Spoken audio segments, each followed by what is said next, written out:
Hi, இன்றைக்கி நம்ம பார்க்க போகிற ரெசிபி பாலக் பூரி வித் சன்னா மசாலா. குட்டீஸ்லேருந்து பெரியவங்க வரைக்கும் எல்லாருக்கும் பிடிச்ச ஒரு டிஷ். எப்படி செய்யலான்னு பார்க்கலாங்களா? ஃபஸ்ட்டு நம்ம மாவு ரெடி பண்ணிக்கலாம். பொடியாக நறுக்கின பாலாக்கீரை 1 கப்பு, ஒரு பச்சை மிளகா ரெண்டும் வேக வச்சு எடுத்து வச்சுக்கலாம். இது செய்ய இன்றைக்கி நான் 2 கப் கோதுமை மாவு எடுத்திருக்கேன். 2 ஸ்பூன் ரவை, தேவையான அளவு உப்பு,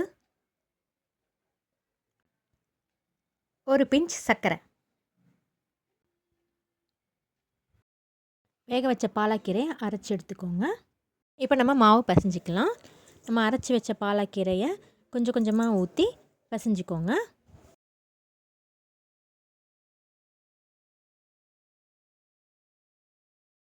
தேவைப்பட்ட தண்ணி சேர்த்து கலந்துக்கோங்க. பூரி மாவு பதத்துக்கு பிசைஞ்சிக்கோங்க. இந்த ஸ்டேஜில் நம்ம கொஞ்சமாக எண்ணெய் ஊற்றி நல்லா பிசைஞ்சிக்கலாம்.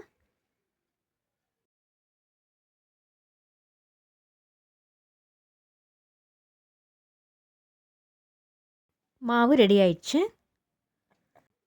இப்போ நம்ம சின்ன சின்ன பால்ஸாக உருட்டி வச்சுக்கலாம்.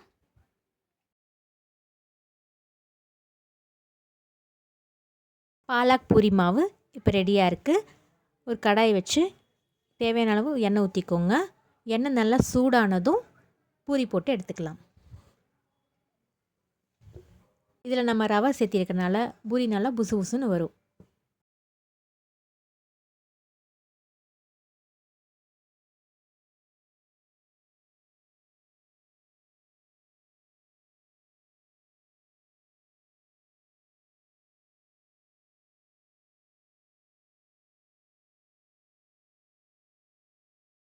நம்மளோட பாலக் பூரி ரெடி ஆயிடுச்சு. இப்போது சைட் டிஷ் ரெடி பண்ணிடலாம். சன்னா மசால் எப்படி செய்யலான்னு பார்த்துடலாங்களா? வெள்ளை கொண்டக்கடலையை 8 மணி நேரம் ஊற வச்சுக்கணும். ஊற வச்ச கொண்டக்கடலை இப்போ ரெடியாக இருக்குது. நம்ம வேக வைக்கும்போது ஒரு பட்டை, ஒரு கிராம்பு ரெண்டும் சேர்த்து வேக வச்சுக்கலாம். இப்போ வெந்து ரெடியாக இருக்குது. இதுக்கு ஒரு மசாலா ரெடி பண்ணிடலாம். ஒரு மிக்சர் ஜாரில் 2 பூண்டு, ஒரு துண்டு இஞ்சி, 2 சின்ன வெங்காயம், 1 கப் தேங்காய், மிளகாய்த்தூள்,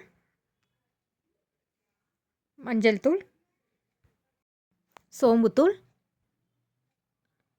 சன்னா மசாலா பொடி.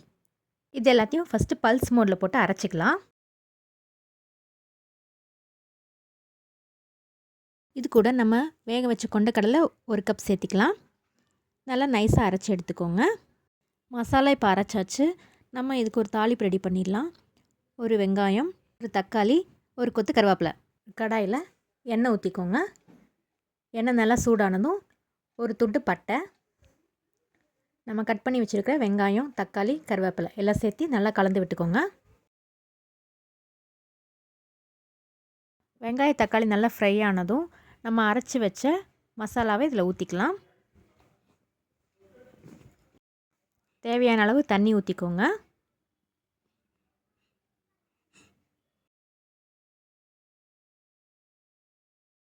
ஒரு கொதி வந்ததும் நம்ம வேக வச்ச கொண்டக்கடலை சேர்த்துக்கலாம்.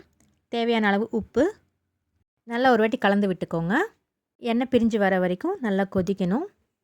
இந்த ஸ்டேஜில் உப்பு காரம் பத்தலைன்னா ஆட் பண்ணிக்கோங்க. எண்ணெய் பிரிஞ்சு வந்துருச்சு. இந்த ஸ்டேஜில் நம்ம ஸ்டவ் ஆஃப் பண்ணிடலாம்.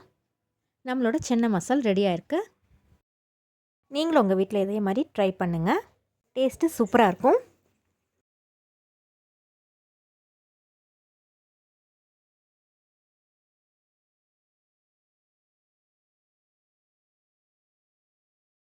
நம்மளோட பாலக் பூரி சன்னா மசாலா ரெடியாக இருக்குது. நீங்களும் உங்கள் வீட்டில் இதை ட்ரை பண்ணி பார்த்துட்டு எப்படி இருந்துச்சுன்னு கமெண்ட்டில் சொல்லுங்கள். மறக்காமல் எனக்கு ஒரு லைக் போட்டுருங்க. தேங்க்யூ.